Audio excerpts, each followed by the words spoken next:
Hello' everyone, সকলোকে নমস্কাৰ। মোৰ এটা নতুন ভিডিঅ'লৈ আপোনালোক সকলোকে পুনৰবাৰ স্বাগতম জনাইছোঁ। এয়া ৰাতিপুৱা ভিডিঅ'টো ষ্টাৰ্ট কৰিলোঁ, ধুনীয়াকৈ গা পা ধুলোঁ। এতিয়া ফুল অলপমান ছিঙি লৈছোঁ গোঁসাই ঘৰলৈ নিবৰ কাৰণে। আৰু এয়া দেখিছেনে বাৰু, ধুনীয়াকৈ মই ফুল দিছোঁ আৰু চাকি ধূপ এয়া লগোৱা হৈ গ'ল। আজি যিহেতু শাওনৰ দ্বিতীয়টো সোমবাৰ, এয়া অকণমান ধুনীয়াকৈ সজাই দিছোঁ ফুল দি। মই প্ৰায়ে ফুল দিওঁৱেই গোঁসাই ঘৰত, যিহেতু ঘৰতে আছে ফুল, সেইকাৰণে এয়া এনেদৰে মই দি ভাল পাওঁ। আৰু এয়া ধুনীয়াকৈ চাকি ধূপ লগালোঁ আৰু প্ৰাৰ্থনা কৰিলোঁ। আৰু প্ৰাৰ্থনা কৰা হৈ গ'ল। পিছে এতিয়া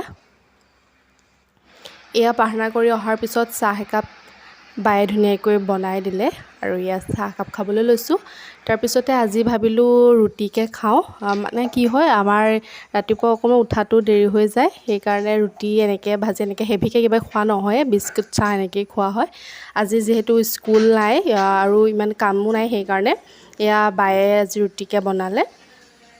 ৰাতিপুৱা সময়কণ আচলতে বৰ লৰালৰিগতে হয় আৰু উঠাও যিহেতু অকণমান লেট হয়, সেইকাৰণে এইবিলাক কাম কৰিবলৈ সময় নাথাকে।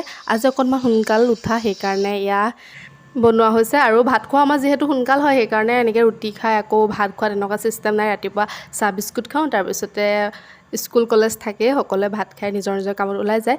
আৰু এয়া ভাবিলোঁ আজি অকণমান ভাজিও বনাওঁ, এইফালে ভাজি অকণমান বনাই আছোঁ।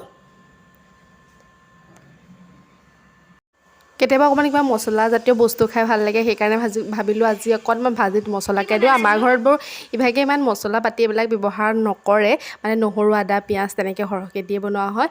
মছলাবোৰ প্ৰায় নাখাওঁৱেই, মাংস আনিলেহে মছলা ব্যৱহাৰ কৰা হয়।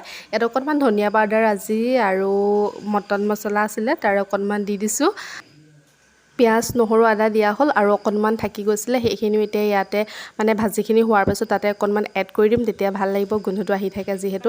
কেঁচা নহৰু পিঁয়াজৰ সেই মানে পেষ্টটো পিছত দিলে বেছি খাই ভাল লাগে নহয় জানো। সেয়া আৰু তাৰো অকণমান আছে, এয়া তাৰো এতিয়া এড কৰি দিম। আৰু 2 মিনিটমানৰ পিছত এয়া ৰেডি হৈ যাব আমাৰ ভাজিখন।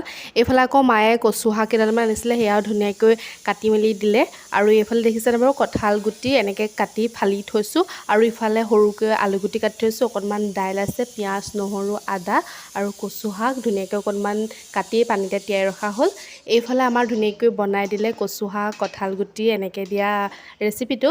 সকলোৱে জানে, সেইকাৰণে নেদেখালেও কেনেকৈ বনায়, সকলোৱে চবেই গম পায়েই। আৰু এইফালে আমাৰ 9 o'clock আগতে বহুত আছিলে, এতিয়া কমি গ'ল। এই টাবতে এজোপা আছেগৈ। এইফালে খাই আছোঁ ঠাণ্ডা এটা। ভিতৰত বহুত বেছি গৰম হৈছে, সেইকাৰণে অকণমান বতাহ মাৰি আছে, ৰাস্তালৈকে ওলাই আহিছোঁ মা মই বা। এয়া ৰাস্তাতে অকণমান বহিছোঁ, অকণমান মাজে মাজে ধুনীয়াকৈ বতাহ মাৰি আছে, বহি ভাল লাগিছে। আৰু এইফালে কপৌ এজনী আহি ক'ৰবাৰ পৰা পৰিছেহি, তাইকো চাই আছোঁ।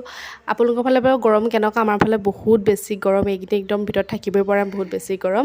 আজিলৈ ভিডিঅ'টো ইমান আছিলে, ভিডিঅ'টো চাবলৈ ধন্যবাদ। আজিলৈ আহিছোঁ দেই, নমস্কাৰ।